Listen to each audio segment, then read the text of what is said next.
Des hôtels. La démarche est moins pensée que vous pensez. Vous savez, moi je suis totalement improvisé, j'improvise. Et dernièrement des meubles. À l'automne dernier, il signe la première exposition de ce qu'il appelle des structures fonctionnelles. Des tables, des guéridons, des lampes, en marbre rare. Aline Asmar-Daman est l'architecte qui a concrétisé les coups de crayon de l'artiste. Alors là, ça ressemble à ce qui pouvait se trouver sur une table pendant une séance de travail avec Karl Lagerfeld. Beaucoup de matériaux, des livres, des plans, des dessins. Ce n'est pas leur première collaboration.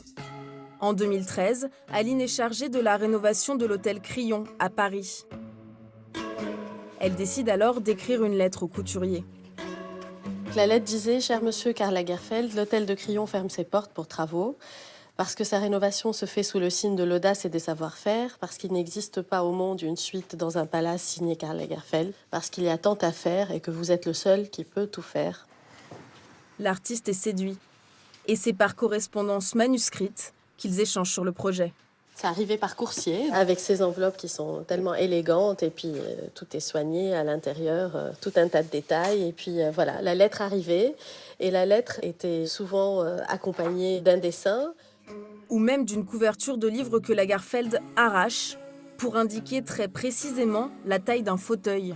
La hauteur du pied du fauteuil était très importante. Donc cette hauteur du pied, il a parlé d'un tableau, justement, dans lequel il y avait ce fauteuil parfait où les jupes pouvaient s'étaler d'une manière assez gracieuse et une femme pouvait s'asseoir de manière assez élégante. Le plissé du vêtement aussi important que le confort ressenti sur la chaise. Comme il le dit ici, la proportion basse est très confortable. Il est aussi assez large à cause des jupes. C'est ça qui est chic. Sur ces images.